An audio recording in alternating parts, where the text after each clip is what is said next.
Los desastres nucleares son peligrosísimos, sean grandes o pequeños. Esta es la historia del Chernobyl mexicano, increíble pero cierto, y hoy te platicaré cómo y cuándo sucedió.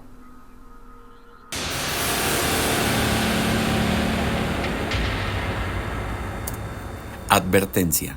El contenido de este podcast fue realizado con información, bibliografías y datos de dominio público. No se usaron datos que afecten a las víctimas. Hola, sean ustedes bienvenidos a Detective Misterio, el podcast donde les platicaré temas acerca de crímenes reales, ufología, leyendas y hechos paranormales que han causado asombro, sorpresa y mucha expectativa, aportando datos veraces acompañados de un toque de frescura sin igual, deseando se diviertan y pasen un rato de entretenimiento. Agradezco que se tomen un tiempo para escucharme y verme. Yo soy Adán López y espero disfruten de este capítulo. Muchísimas gracias por entrar a ver el capítulo del día de hoy, muy interesante, que bueno, se le conoce como el Chernobyl mexicano o también como Cobalto 60, así que es interesante de todo, pero es muy peculiar la forma en que se llegó a saber, se llegó a dónde fue la fuente de todo este incidente, por decirlo de alguna forma, nuclear en México. Así que vean, vamos a empezar al final yo creo que ustedes se van a quedar un poco sorprendidos, probablemente ya conozcan parte de esta historia, probablemente no, pero bueno, vamos a empezar con este tema tan interesante. Fíjense, el Chernobyl mexicano es una de esas historias que solo pueden pasar en México y también se le conoce como Cobalto 60. Increíblemente, inició por una casualidad la activación de alarmas en un centro de investigación nuclear en el suroeste de Estados Unidos. Fue el primer indicio que algo andaba mal. Yo digo muy mal, ¿no? En la carretera que pasa por el Laboratorio Nacional de los Álamos en Nuevo México, Estados Unidos, transitaba un camión de carga en enero de 1984 que activó los detectores de radiación de ese lugar donde se fabricó la primer bomba atómica. Una cámara del exterior ayudó a detectar el vehículo que pasaba por simple coincidencia por ahí y que tenía un elevado nivel de radiación. Pero, ¿por qué un simple camión de carga de escombros podría tener un alto nivel de radiación? Bueno, pues eso es lo que quisieron investigar ahí en el laboratorio de los Álamos, para ir creando un contexto de cómo es que pasó esto, porque la realidad es que es algo muy sui generis, algo que fue muy increíble. Este laboratorio es en donde se construyó la primera bomba atómica. Bueno, pues se necesitaban tener estos detectores en todo el laboratorio para que no se fugara la radiación, o en dado caso de que hubiese alguna radiación fuera de los perímetros establecidos de seguridad, bueno, pues se tomaran cartas en el asunto, porque como se sabe, la radiación es algo muy peligroso, es algo eficiente si se maneja de forma adecuada. Pero si no se maneja de forma adecuada, es algo pero muy peligroso para la salud de todos los seres vivos, especialmente de los seres humanos. Así que fíjense, vamos a seguir. La investigación de su origen de este camión llevó hasta Ciudad Juárez, México, donde inadvertidamente ya estaba en marcha el mayor incidente nuclear de su tipo en América, dada la extensión que abarcó. Aunque no tiene una comparación con la explosión de un reactor nuclear, como se le ha llamado el Chernobyl mexicano, por el alcance de contaminación que generó en México, lo cual provoca comparaciones con aquel accidente de la Unión Soviética de abril de 1986. Muchos dicen, ay, es que cómo se le dice el Chernobyl mexicano si no tuvo las mismas consecuencias que Chernobyl allá en la Unión Soviética. Bueno, se le dice el Chernobyl mexicano porque realmente sí no se controló y sí esta radiación se extendió muchísimo, pero ahorita, bueno, en un momento ustedes van a ir sabiendo más al respecto. Y bueno, este inicio de esta historia es que este camión de carga, porque este camión que detecta el laboratorio de Los Álamos, que sus detectores se activan y entonces ya utilizan ahí en el laboratorio de Los Álamos las cámaras de seguridad para ver qué cosa había activado esa alarma, porque era eso, a ver qué sucedió, se fugó la radiación de aquí mismo dentro del laboratorio o por qué se se alteraron esos detectores de radiación. Al revisar las cámaras se dan cuenta que lo que alteró esos detectores de radiación fue un camión que iba pasando por ahí afuera. Y entonces con las cámaras empezaron a ver que como un camión de carga, o sea, no tiene sentido, ¿no? Entonces miraron y se fijaron en el logotipo que tenía el camión y es de esta forma que se dan cuenta que es una empresa de México, de Ciudad Juárez, y es así como llegan al origen de dónde es el camión y ver de este negocio de Ciudad Juárez, y entonces ahí empieza la investigación de ver cuál es la causa de que ese camión esté contaminado con una alta radiación. Pese al elevado número de personas, ya me perdí, aquí está. Pese al elevado número de personas contaminadas, hasta la actualidad no hay una certeza de cuántas víctimas con padecimientos a largo plazo dejó el incidente de el Chernobyl mexicano. Además de que no hubo un seguimiento de las autoridades sanitarias sobre las personas expuestas a la radiación. Por eso les decía que le dicen el Chernobyl mexicano, porque al final del día, en el inicio del incidente, no fue así catastrófico de inicio o no fue tan traumático de inicio, no así como una gran explosión, un gran desastre de inicio, ¿no? Aquí fue como diría mi abuelito, cuchillito de palo, friegue y friegue y friegue y friegue poquito a poquito, pero siempre estaba fregando y al final se hizo mucho daño. Pero fíjense cómo sucedió esta tragedia. Bueno, fue a causa de una compra inutilizada y no reportada. Una extensa investigación de la Comisión Nacional de Seguridad Nuclear y Salvaguardias, que es un departamento de los Estados Unidos, esta investigación publicada en 1985 describe cómo se generó esta situación. Bueno, ¿y qué pasó? ¿Cómo inició todo esto? ¿De dónde salió la radiación? ¿Quién la manipuló? ¿Explotó? ¿Dónde estaba la radiación? ¿O qué pasó? ¿No? Bueno, fíjense. El 25 de noviembre de 1977, en el Centro Médico de Especialidades de Ciudad Juárez, este Centro de Especialidades de Ciudad Juárez adquirió una unidad de tratamiento con cobalto 60 fabricada en Estados Unidos. Aunque su importación requería un permiso de la CNSNS, de este organismo que les acabo de decir, se asegura que el organismo regulador de esto nunca fue avisado y por ende jamás entendió una autorización. Así que pues ya estamos viendo que no nada más en México se cuecen habas, que también en Estados Unidos un laboratorio se quiso desechar este aparato de radiación que se utilizaba para fines médicos y bueno, lo tenía que reportar a esta comisión. Nunca se reportó, sin embargo, fue vendido a una clínica de Ciudad Juárez en México. Una unidad de terapia para trámites médicos con cobalto, el cobalto 60, se ha usado para la radioterapia desde mediados del siglo XX y hasta la actualidad. En tanto, el hospital que lo adquirió en Ciudad Juárez, México, nunca tuvo el personal capacitado para usarlo, por lo que lo almacenó indefinidamente en un espacio de la clínica en la que no se cumplían con los requisitos mínimos de seguridad según la CNSNS. Así que bueno, una clínica en Estados Unidos en 1977 la vende a una clínica de Ciudad Juárez, México, pero esta compraventa tenía que estar regulada. Se le tenía que avisar a este organismo en los Estados Unidos, ya que esta unidad médica o para tratamientos médicos tenía cobalto 60, una cabeza radioactiva que contenía el cobalto 60 que se utilizaba para los tratamientos médicos, pero nunca se reportó y en México pues menos iba a reportar que compraron esta máquina, ¿verdad?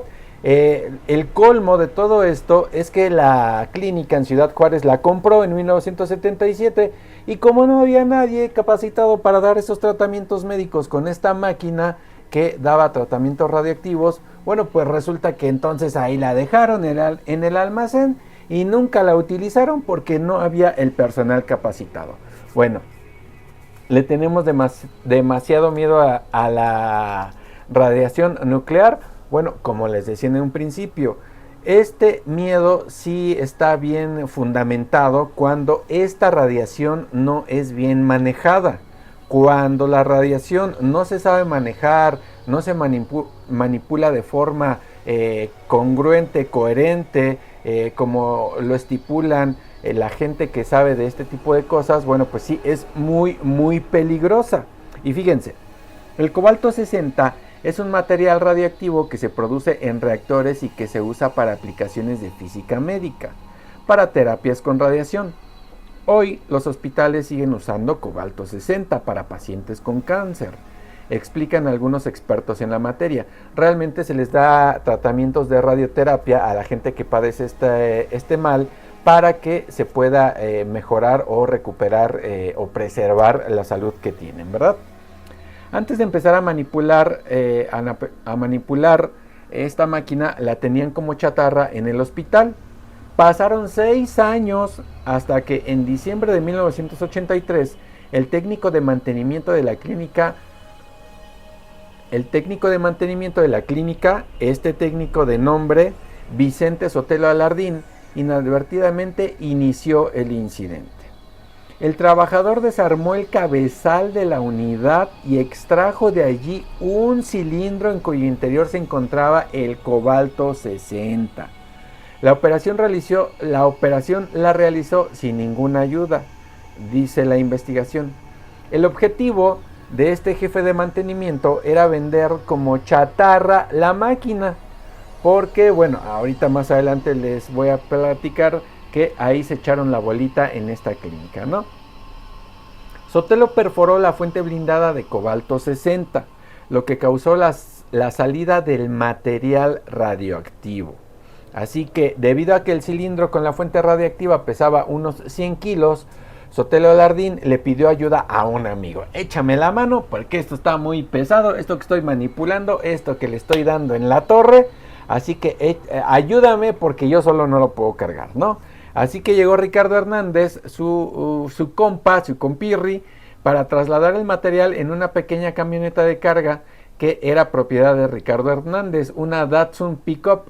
Datsun Pickup son esas como camionetas que traen caja atrás, pero este era un Datsuncito, un carro muy chiquito, ¿no? Digo, los que no son tan jóvenes como yo probablemente identifiquen los Datsuncitos, y los que son muy jóvenes hagan de cuenta que es como un Atos, así un poquito más chaparrito, pero con caja de pickup, digo, más o menos, para que se den una idea. Y si no, ahí googleenlo y van a ver que es un Datsun Pickup, ¿no? Y bueno, a ella en la pickup, en el Datsuncito Pickup, echaron ahí todo a la chatarra, ya la habían dado en la torre, ya habían abierto el cabezal en donde estaba el cobalto 60 y entonces echaron la chatarra ahí porque le iban a vender como fierro viejo. Viajaron hasta un local de compra-venta de chatarra llamado Yonke Phoenix, en el sur de Ciudad Juárez, donde vendieron lo obtenido. Sin embargo, la manera en cómo el aparato fue perforado y trasladado dio pie a que el incidente tuviera consecuencias todavía más graves. En realidad, ellos ni siquiera les pasaba por la mente lo que habían hecho. ¿Saben qué es lo peor del caso? Que ¿cómo se podría decir? Las autoridades, los propietarios, los copropietarios, gente de la clínica, o sea, nunca nadie se acercó a decirle a las demás personas o al jefe de mantenimiento o a la gente que trabajaba ahí que no se dedicaba o que no era profesional de los servicios de salud, de decir, a ver, bueno, esta máquina está ahí, no se puede usar. Alguien dijo, cuando la máquina llegó ahí a Ciudad Juárez, a esta clínica, algún médico tuvo que haber dicho, esto no se puede usar porque no hay el personal capacitado. Entonces, esa persona o personas sabían de lo peligroso o sabían de las características de esta máquina. Entonces, yo me pregunto, ¿por qué Años después, cuando le empezaron a desmantelar, no esa misma persona o alguien con el mismo conocimiento les dijo, oigan, tengan mucho cuidado con esto porque esto no es chatarra, esto no se puede manipular como si fuera un carro viejo, como si fuera un refri. No, esto deben de tener cuidado por esto y por esto y por esto, porque tiene una unidad o tiene una parte que es la parte central en donde hay material radioactivo. Nadie lo hizo. Ahí en la clínica es increíble que nadie del personal médico les haya indicado que esa máquina tenía características muy especiales y que no se podía manipular tan fácilmente o desarmarla como si fuera cualquier carro viejo o cualquier cachivache de chatarra. Entonces, cachivache de metal, perdón. Entonces ahí empezaban las culpas y empezaban a ser muy, pero muy irresponsables. Y fíjense, la verdad es que nunca nos avisaron, decía el jefe de mantenimiento que la empezó a desmantelar. Él dijo, cito, la verdad es que nunca nos avisaron que esa máquina tenía contaminación. Había muchas cosas arrumbadas, aparatos de ventilación, catres y todo eso. Y la verdad, ni un solo letrero con una calavera o algo así, dijo Sotelo Alardín al semanario Proceso, que en ese tiempo hizo esa investigación en 1984. Y digo, el señor decía, no, pues es que ni siquiera había ahí una figurita o un dibujito que tuviera una calaca así con huesos que dijera que eso es muy peligroso. Bueno, pero eso no es un pretexto o no es un justificante para decir que este señor no tuvo una gran culpa de lo que desencadenó al perforar la cabeza en donde estaba el cobalto 60. Según, fíjense, según los directivos del hospital, el trabajador tomó sin autorización el aparato, pero Sotelo Alardín aseguraba que el jefe de mantenimiento del hospital le dijo que podía tomarlo. Así que eso es lo que les comentaba anteriormente. Ya todos estaban echando la bolita. Los directivos del hospital, no, es que nosotros no le dimos chance que lo agarrara. El jefe de mantenimiento, no, es que a mí me dijeron que sí ya lo podía agarrar para desocupar ahí. El que lo hizo, el Sotelo Alardín, no, es que a mí no me dijeron a mí me dijeron que sí ya lo podía agarrar. Dices, entonces, ¿quién fue el verdadero culpable o quién fue el verdadero responsable del inicio de esta catástrofe?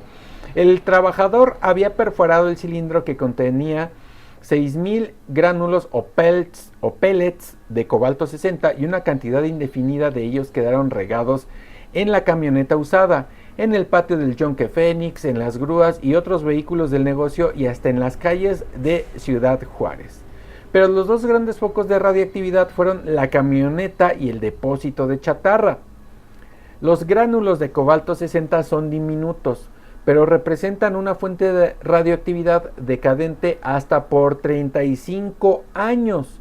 Ha podido establecerse que para el 14 de diciembre de 1983 ya había sido utilizada la chatarra contaminada con cobalto 60 por las fábricas de productos de acero en las fundiciones. Esto se dice gracias a la investigación que se hizo y se señala que la empresa Aceros de Chihuahua S.A. Achisa como la principal compradora de hierro de ese yunque. Así que bueno, ahí ya nos empezamos a dar cuenta que ya era de proporciones grandes y podía pasar a gigantescas, que sí pasó a gigantescas, y ahorita van a saber cómo sucedió todo esto. Así que lo que les decía, una irresponsabilidad es como si vamos a suponer, digo, es un ejemplo muy burdo, muy fuera de la realidad, pero es como si esta máquina tuviera vida o tuviera pensamiento o tuviera decisión propia, y desde el inicio de que salió de Estados Unidos no se reportó su venta a esta Comisión Reguladora de Estados Unidos. Es como si la máquina dijera, no quiero que avisen porque si no, no me puedo ir a Ciudad Juárez, y ahí en Ciudad Juárez tampoco la utilizaron. En Ciudad Juárez, 6 años después, entonces ya era chatarra. era como que quería hacer y deshacer la máquina, como si tuviera un ente dentro, como si estuviera maldita, como si tuviera algún demonio o algo por el estilo, que hizo de las suyas para andar haciendo males a diestra y siniestra. Pero claro está, sola no lo hizo porque la gente que la manipuló, la gente que la vendió de Estados Unidos, la gente que la compró en México, después la gente que la desmanteló y la gente que la andaba trayendo de aquí para allá toda esa chatarra, pues claro que todos contribuyeron un poco a que esta catástrofe se hiciera tan gigantesca. Y fíjense, cuando inició todo esto, las autoridades de Estados Unidos de América le avisaron a las autoridades de México para que verificaran qué había sucedido. A partir de ahí, los expertos fueron jalando la hebra de la madeja hasta dar con el origen del problema y el riesgo de una contaminación que se generó.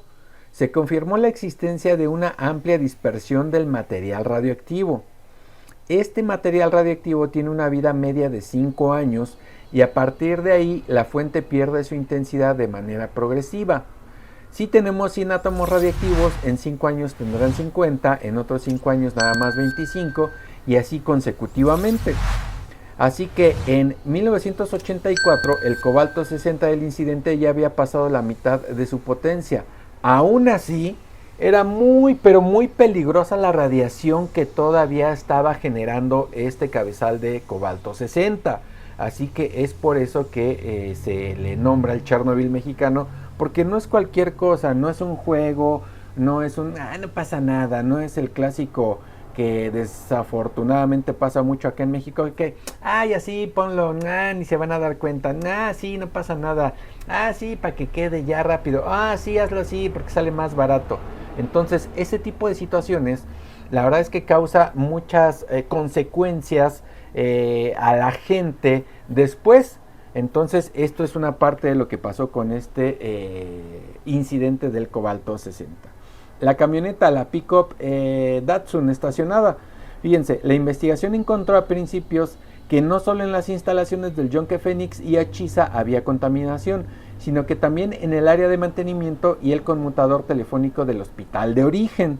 La camioneta del hospital a cargo de Sotelo Alardín y la calle donde le estacionó, así como una maquiladora de productos de acero llamada Falcón de Juárez. Ya se había contaminado, era como, ¿cómo les diré para que lo tengamos más ejemplificado o nos quede más claro? Es como cuando te llenas de tizne, no sé, del carbón, ¿no? O te llenas de, ¿qué te diré? De gis o de algo o vamos a suponer a lo mejor de talco, ¿no? Yo lo pongo como el carbón, que te llenas las manos con carbón y se te queda la ropa con carbón. Y luego saludas a alguien y lo manchas de carbón. O vas ese carbón y lo pones en una camioneta, atrás de una camioneta y queda todo manchado. Y luego pone, no sé, alguna otra chatarra junto al carbón y se tizna de carbón, ¿no? Y así, todo ese tizne, o sea, por todos benditos lados, así es como se regó la radiación, claramente muchísimo más peligroso, porque pues no es evidente al ojo humano de dónde hay radiación, sino que esto está contaminado y causa daños en la salud de los seres vivos. Y no, fíjense, la fuente de cobalto 60 fue encontrada en el sitio de compraventa de la chatarra Yonke Phoenix. Además de establecer blindaje en torno a los lugares investigados y asegurar las varillas y productos contaminados, fue necesario rastrear la presencia de los gránulos de cobalto 60 sueltos en los equipos especializados e incluso en un helicóptero con un detector de radio en las calles de Ciudad Juárez. Imagínense, o sea, la gente que sabe de estas cosas, la gente que manipula o que sabe de la radiación, tuvo que llegar a esto, a utilizar un helicóptero con un detector de radiación y andar ahí por Ciudad Juárez para ver en qué partes estaba más contaminado o se había regado esta radiación. Y fíjense, la pequeña camioneta Datsun, esta quedó estacionada durante semanas debido a que tenía una avería y quedó estacionada en un barrio habitacional cercano a la frontera con Estados Unidos, donde vivía Sotelo Alardín, y también fue un foco de contaminación inquietante. Las lecturas de niveles de radiación llegaron en un momento hasta 1000 roentgens por hora, pero bueno, ¿cuál es la medición? Decir, ay, Adán, yo ni te entiendo, ¿qué estás diciendo? Eso de 1000 roentgens, ¿qué es? Bueno, imagínense, lo normal es, investigué, ahorita se los voy a decir, pero lo normal es menos de 10 roentgens por hora y este estaba contaminado a 1000, así que dense una idea ahí como para que nos demos, dimensionemos el alcance de, de esta gran catástrofe, porque la verdad así es. Y fíjense, se quedó ahí la camioneta Datsun por semanas. Y se sabe que, bueno, ahí en la camioneta, en la parte de atrás de la camionetita Datsun, se subían los niños a jugar, andaba gente, se sentaban. Imagínense toda la gente que se sentó, que estuvo ahí cerca, los niños que andaban jugando, que se subían, las mascotas, los animales que andaban ahí, todos se contaminaron de radiación. Y eso tarde o temprano iba a repercutir en la salud de esas personas, mucho o poco, pero iba a repercutir. El problema, uno de los grandes problemas, es que nunca se supo con exactitud cuántas personas llegaron a contaminarse de radiación directamente por la camioneta Datsuncita ahí estacionada. Pero imagínense, este solamente era una fuente de contaminación. Las demás fuentes de contaminación eran otras. Ahí solamente estamos hablando de la camioneta Datsun que estaba ahí estacionada. Pero fíjense, ¿cuánta radiación es peligrosa? Bueno, eso considerado, lo de 1000 es considerado alto para una exposición completa en todo el cuerpo. Y esto puede provocar que la persona muera después de un corto tiempo. Pero si el conductor y acompañante estuvieron en la cabina del Datsun durante el transporte y la fuente la debieron haber recibido, de la fuente debieron haber recibido una exposición aproximadamente de 4.7 roentgens por hora, que pudo haberles provocado vómitos al cabo de horas y enrojecimiento en la piel en la semana. La búsqueda de desechos radiactivos. Los gránulos o pellets quedaron regados por locales del comercio de hierro.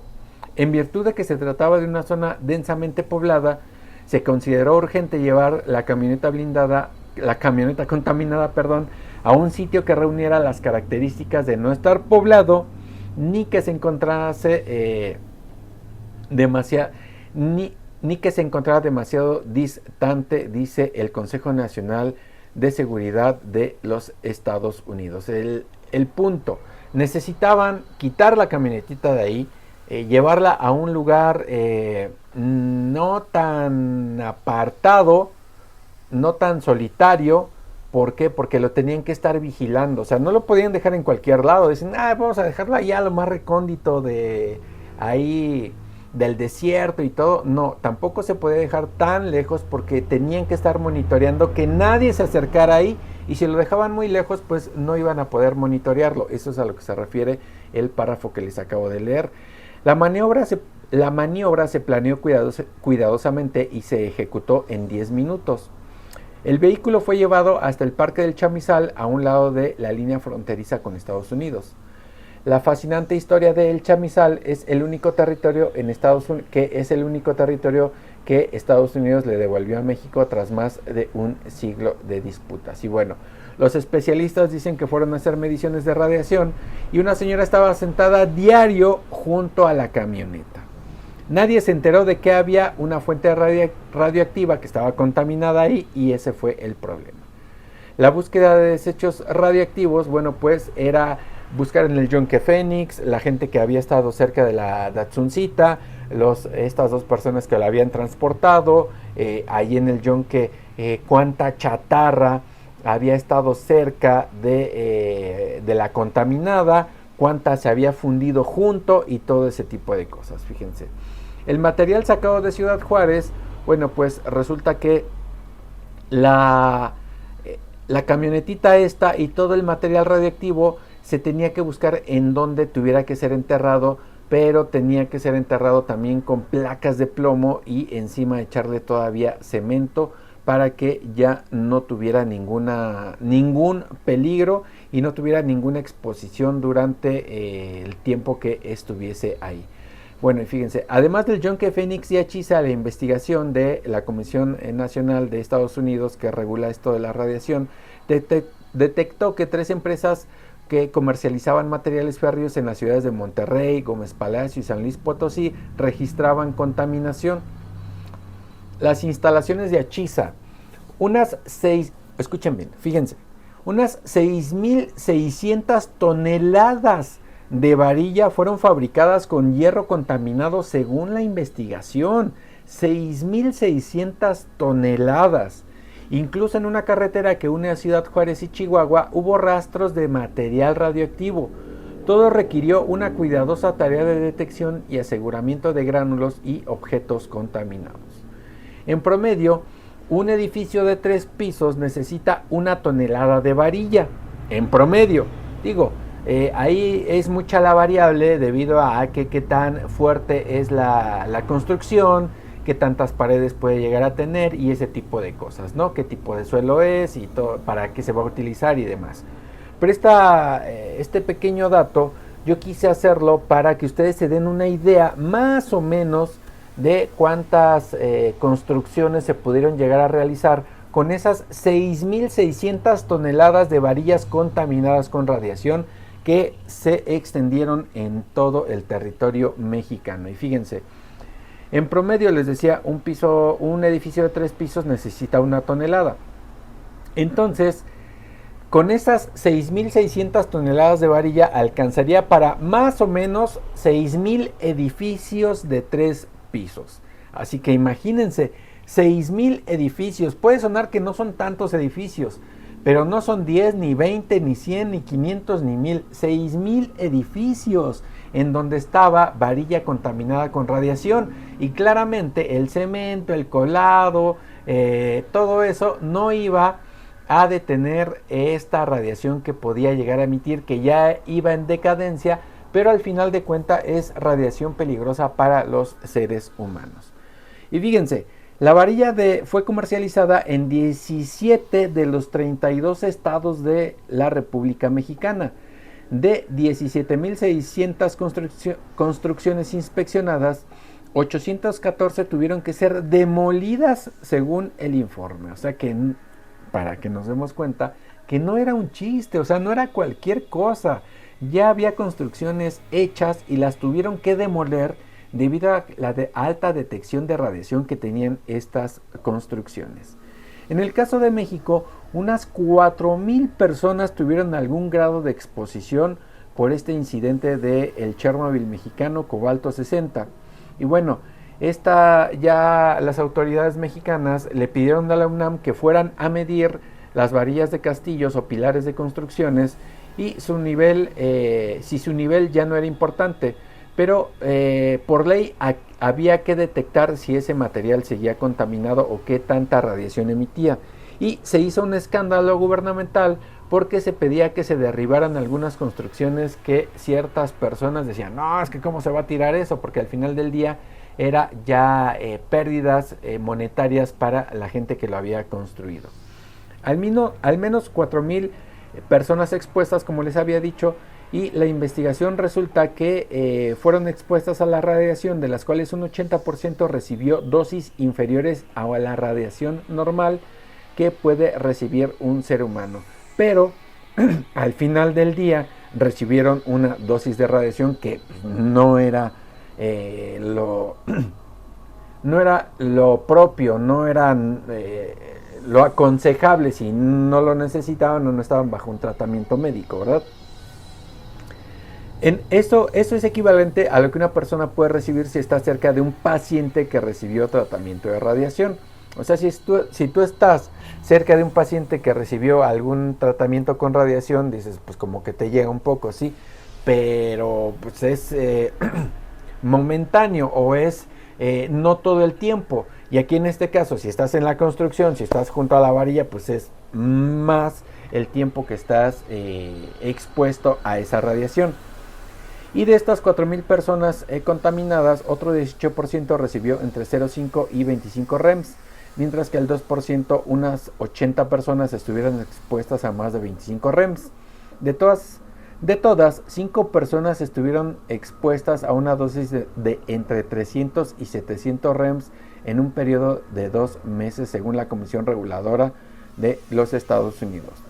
Para las 5 personas expuestas a la dosis de entre 300 y 700 REMS, fue más que suficiente para afectar a glándulas tiroides y huesos superficiales, por ejemplo en manos y pies, acortamiento de la calidad de vida y varios males más que a mediano plazo iba a resentir el cuerpo, explica el doctor Cruz. Y bueno, el efecto de esas dosis puede llevar a daños del material genético hereditario al menos en 2 generaciones. O sea, no es que ellos o estas personas que estuvieron expuestas solamente dijeran, bueno, pues ya me cargó la tostada, me cargó la tingada y ya, pues ya no importa, pero que mi familia esté bien. No, señores, sino que su material genético está afectado y 2 generaciones después, debido a que se afecta su material genético con esta radiación, también se le pasa esa carga o ese mal porque ya están afectados tu material genético con el que se haces que tengas trascendencia, que te multipliques 2 generaciones más. O sea, no es un juego, no era un chiste, no era como que, bueno, pues ya, a mí ya me pasó, pero que mi familia esté bien. No, señores, o sea, la cosa no es así. El efecto de esas dosis puede llevar al daño material genético hereditario, como les decía, al menos en 2 generaciones, causar esterilidad y falta de espermatozoides en la persona expuesta, que puede recobrarse pasado al menos 5 años. La investigación publicada en 1985 presenta un informe médico, pero es poco lo que se describe sobre problemas de salud detectados en las personas expuestas. Sobre Vicente Sotelo Alardín no se reportó nada, pero él mismo dijo a los medios de comunicación, a la gente que hizo investigación en ese tiempo, que meses después tuvo malestares que luego desaparecieron. Creyeron que era diabetes. Después del incidente, poco se supo del trabajador Espinosa. Dice que el señor se perdió, ¿no? El dueño de la camionetita Datsun se perdió.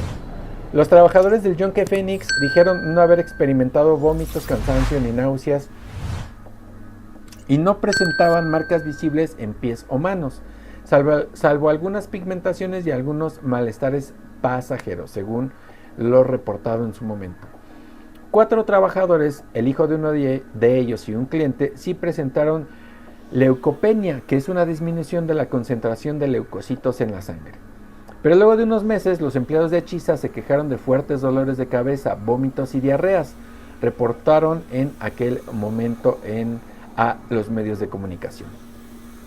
Señal de peligro por radiación. Sotelo Alardín asegura que no había ninguna advertencia de riesgo de la máquina que tomó. Ricardo Hernández, quien ayudó a trasladar la unidad, tenía una quemadura atribuible a radiaciones en proceso de cicatrización sin ningún otro síntoma. En ninguno de los casos se detectó sintomatología aguda. Según la investigación de ese entonces, no hubo reportes de víctimas mortales conocidas. La BBC, que hizo un reportaje en su momento, solicitó a la Comisión de los Estados Unidos una actualización de las consecuencias médicas que hubo, pero la institución de los Estados Unidos, la que nunca se le avisó de la venta de esta máquina, dijo que nunca hubo un informe real disponible de las personas que habían sido contaminadas en 1985, y dijo, no contamos con ningún registro de esa época que los que ya tenemos. Como varios reportes de la época indican, no hubo un seguimiento sanitario de las víctimas, por lo que no se sabe a ciencia cierta si las personas expuestas sufrieron más trastornos o cáncer, que es una de las consecuencias a la exposición de la radiación. El cementerio radiactivo fue encontrado en un lugar el cual iban a colocar el material radiactivo, y fue el siguiente problema a resolver, como les decía anteriormente, que dónde iban a poner eso, porque lo tenían que enterrar. Tenía que estar en un sitio apartado de la población, poca lluvia, sin contacto con fuentes de agua y con el menor riesgo de contaminación al medio ambiente. No lo podían poner tampoco en donde fuera, como les decía, porque si llovía y la lluvia que iba a caer debajo de lo enterrado podía caer a los mantos acuíferos en algún momento y contaminar con cierta radiación a los mantos acuíferos, que al final era el agua que llegaba a las ciudades. En un espacio desértico conocido como La Pedrera fue excavado el cementerio de desechos. Luego de múltiples intentos fallidos por asegurar un terreno por la oposición de pobladores y autoridades locales, el gobierno mexicano efectuó una excavación en un paraje desértico del sur de Ciudad Juárez llamado La Pedrera. Ahí fueron llevados tanto las varillas y otros materiales fabricados con hierro contaminado como la camioneta de Sotelo Alardín. Todo fue sepultado entre concreto para neutralizar su efecto nocivo. Sin embargo, reportajes de la prensa local y nacional han mostrado que aquel cementerio de desechos radiactivos que debería estar protegido y monitoreado ha quedado en el abandono total. La CNSNS dijo a la BBC en su momento que se calcula que actualmente la concentración de actividad radiactiva presenta niveles casi inocuos, casi nulos. Por lo anterior, se puede afirmar que la existencia del sitio de disposición La Pedrera no presenta riesgo radiológico alguno para la población ni para el ambiente. La camioneta manejada por Sotelo Alardín fue enterrada en el tiradero construido, y es que medios locales han denunciado que el lugar carece de vigilancia y que incluso había incursiones de personas que buscan objetos para comercializarlos. La radiactividad es como el fuego. Si lo manejas bien, cocinas unos excelentes cortes de carne. Si lo manejas bien, si no lo manejas bien, hay quemaduras continuas que pueden afectar tu vida, tu salud. La lección que se debe de aprender es que cualquier fuente de radiación debe de estar controlada, certificada, y siempre debe haber un responsable, cosa que aquí jamás ocurrió, ni con la venta de Estados Unidos, ni con la compra en Ciudad Juárez, ni con ahí el almacenaje de esta máquina por 6 años, ni cuando la desmantelaron, ni cuando la hicieron chatarra, ni cuando el jefe de mantenimiento de la clínica le abrió el cabezal para regar todos los gránulos de cobalto 60. Así que nadie tuvo una responsabilidad y después todos tuvieron que pagar los platos rotos. La gente que se contaminó, la gente que estaba cerca de la radiación, la gente que no manipuló bien esto, la gente que compró el material con contaminación radioactiva, la gente que tenía que buscar en dónde estaba la radiación. Esa fue la que medianamente se tuvo que ser responsable de la irresponsabilidad de los demás, porque tenían que ver, bueno, a ver, ahora con este desastre tenemos que ver en dónde hay más radiación para tratar de aislarla y que no les haga daño a las personas. Pero fíjense, como conclusión, la radiactividad es algo muy peligroso y que desafortunadamente no se quita con una lavadita de manos. Son elementos que pueden causar un mal severo y por mucho tiempo. Esta tragedia fue muy grande debido a que sucedió en un país donde los controles y revisiones adecuados no es algo que se hace normalmente. Sin saber con certeza el mal causado en cientos o miles de personas en su salud, pero como no murieron al instante, se cree que no fue tan grave. El Chernobyl mexicano o cobalto 60 es un hecho que causó se usaran varillas radiactivas para construir en casi todo México. Así que bueno, desafortunadamente así sucedió, así fue este hecho que por una gran irresponsabilidad nunca se supo y nunca se ha sabido realmente el alcance que tuvo este incidente del Chernobyl mexicano. Así que bueno, deseo les haya gustado mucho el capítulo de hoy. Seguramente ustedes ya habrán escuchado esta historia en otros podcasts o anteriormente o en algunos hechos noticiosos y demás. Pero bueno, aquí, como ustedes saben, me enfoco en lo que es la esencia de la historia, sin sensacionalismo, sin amarillismo y sin especulación. Y bueno, aquí es una muestra de cómo se tiene que hacer uno responsable cuando se manejan materiales peligrosos y se tiene uno que buscar, o la gente que se dedica a eso debe estar muy atenta de que este tipo de cosas no vuelvan a suceder. Así que bueno, deseo les haya gustado, les repito, muchas gracias, deseo me apoyen ahí con su suscripción al canal. dándole un like y dejándome también su comentario de qué les pareció este capítulo y los demás de aquí de Detective Misterio. Yo soy Adán López, Detective Misterio, les agradezco mucho el favor de su atención, les mando un saludo misterioso donde quiera que estén y recuerden que a veces fácilmente la realidad puede superar a la ficción.